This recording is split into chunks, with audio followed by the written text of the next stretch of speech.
Bizarre developing story. A counterterrorism official within the Trump administration is accused of soliciting rich men to bankroll her flashy lifestyle. A probe unfolded with a formal complaint filed with the DHS Deputy Assistant Secretary for Counterterrorism, Julie Vivaro, a 29-year-old woman, as a man identified only as Robert B. filed a complaint with the Department of Homeland Security's Inspector General, claiming Vivaro posed a, quote, national security risk. This reporting from the Daily Mail, also confirmed by Fox News, as Bill Maluzhin on social media says a DHS official tells me 29-year-old Julia Vivaro, a DHS Assistant Secretary for Counterterrorism, has been placed on administrative leave, removed from her position while allegations of her being used of sugar daddies are being investigated. So this is a developing story we're following closely here on Live Now from Fox. More details on it as the man at the center of these allegations,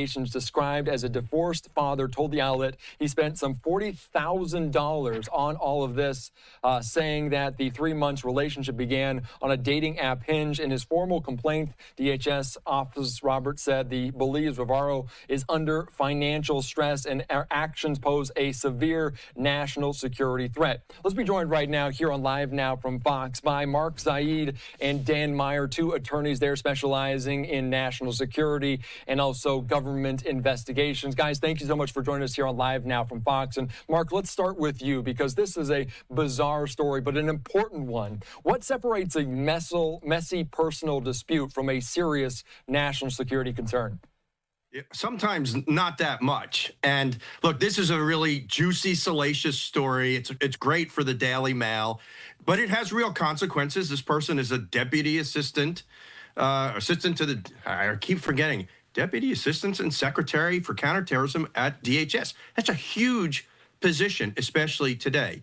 Now, understand these allegations, which that's what they are at the moment, can be disqualifying. But, you know, sugar daddy situations might not be illegal. It really depends on the factual context of it. But this could implicate sexual behavior guidelines, personal conduct, criminal behavior. I'm more concerned about the drug use allegations for when she held a security clearance. All of these would have to be investigated. But is there an issue with her doing it per se? Not necessarily. Is she subject to coercion, blackmail, anything of the sort? Would she care if this had come out? Beyond just embarrassing, right? We'll have to know about it, but there's two things. I'll finish with this. There's two things. There's suitability, should she stay in the position, versus is she a national security risk and lose her security clearance? The answers could be the same for both, but they could be different. Let's talk about those national security concerns, because Vivaro said this potentially is just a mad ex-boyfriend, talking about this report in the Daily Mail. This case involves gifts, also financial benefits. What distinguishes that national security concern, Dan, versus just an ethics violation? Well, Mark and I have dealt with these kinds of cases for many years now. The first thing we have to recognize is that we don't have many facts, if any at all. So these are allegations. But speaking hypothetically from the experience of other clients, there are several things that security investigators will focus on. What is hidden? What is embarrassing? Can that be leveraged in a way by a foreign intelligence service to make her leak classified information? Was there intimacy in these relationships? Did the exchange of monetary benefits rise to the level of, frankly, prostitution? I've represented clients who've gone on vacation in foreign countries, gone to the bar in the hotel, met a hostess, went to dinner with the host afterwards, and then the next day paid for a $600 cab fare, and then ended up defending themselves on a Guideline J prostitution security concern during an adjudication. So that's the type of scenario that could be there. What actually unfolds is what the investigators will find. The first thing is the individual, as the clearance holder, needs to come clean with security, and they need to come forward with all the details. You don't want to leave them guessing on this kind of stuff, because if they're guessing, then you're going to have to explain. And in Washington, when you're explaining, you're losing. And you mentioned the word hidden, and I want to get into that next, Mark. She's allegedly using a different name, Alessia, on some of these platforms, but she's also using the same profile picture across social media platforms like Instagram. How much weight might that give to investigators to say you're not truly being yourself on these platforms versus showcasing a different identity? Look, it's not a very smart tactic, obviously, but neither is someone in her position engaging in behavior that could create potential problems. Now, I mean, I'm more concerned about why someone at that age, even though with a PhD, doesn't have enough experience perhaps to be at that level. But again, it will depend on a lot of the facts, as Dan accurately says, to learn. You could be engaged in what would be called I'll say morally corrupt to some behavior or just unusual sexual behavior. You could be a swinger, you could be a stripper, and you could still have a security clearance. It just depends on the nature of the circumstances and whether that rises to such a level that could, as Dan described, create a counterintelligence concern, that someone can blackmail or create a coercive environment. It's very fact specific, but she's going to be in a lot of trouble just by the perception of this for someone being in such a senior politically appointed position. Yeah, she has a lot of explaining to do, as you mentioned, Dan, as well. We talk about this, potentially national security, coercion, that sort of function. But I want to ask you, are there any allegations about this, about unauthorized access to DHS and just technology, how they might infiltrate a foreign actor or someone else?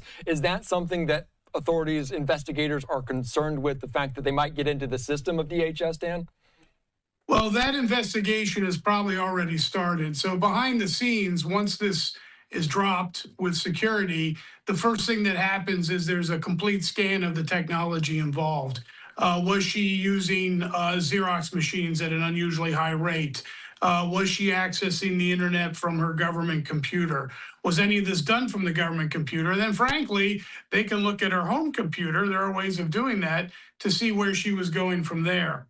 So they'll get a hold of everything they don't need a subpoena for. And then if there are any ties to others, phone calls to foreign individuals, internet contacts overseas, they'll do a complete link analysis. And if they then start to find a counterintelligence concern, that's when this gets bumped up to the National Security Division at FBI, and there's a more serious investigation. On the naming issue, this is a common problem people forget. When you get a security clearance, you need to list all your aliases, all the names you've operated under. And if you falsify that document, that's a guideline E personal conduct issue. So, when I see those sort of facts out there or people alleging those things, I start to wonder whether the individual got good guidance when they originally came into the system. What type of repercussions, Mark, could this individual be facing if these allegations come to be factual, come to be true? What could she be facing in terms of consequences? Well, the obvious one is loss of her employment, that she could be terminated. She could lose her security clearance, which would lead to loss of her employment because that's a job requirement. And as Dan describes, if she falsified her, what we call the SF-86, the standard form national security questionnaire, which does require to list aliases, as Dan accurately described, that could be considered as what we call a 1001 violation, a falsification statement. Now, those are rarely ever prosecuted, and I wouldn't expect it even in this case, in a worst case scenario for her. It is likely that she's going to be removed from her job, even amidst this allegation, even if she doesn't lose her security clearance, only because at the level of position she's at, this is not what you want in any agency to have to deal with. It's distracting, it's problematic, and even if the allegations are somewhat false, there's allegations, that he made some things up. We don't know. That'll be the investigation. It really doesn't matter how the allegations got to the department. It's the fact that they are there right now and have to be addressed. And Dan, I'll give you the last word because you mentioned you both handle this in national security, government investigations. This one is obviously explosive. It's a little juicier than other stories that potentially go in this kind of box. Is this more common, though, than people think, just in terms of this, the fact that there are national security concerns around dating apps and other sorts of things around the internet? So I have an incredible number of these cases. I've seen numbers much higher. 160,000 paid out to honey buns is the other word used. Look, Washington is filled with people who have files in the hall. Okay, so those are past security concerns that sit around, and they can come back to haunt you for many years. And the tragedy, if any of this is true for a young person, is should that individual want to come back into classified work if removed, it's going to take some doing to repair the file. So files in the hall, it's a Washington deal. And if you're explaining to this town, you're losing. Yeah, and perception obviously sometimes is reality, but she is probably going to fight these allegations. She's always kind of backing that reporting, saying it's not true. All right, guys, Mark, Dan, thank you so much for joining us here on Live Now from Fox. Thanks, Andy.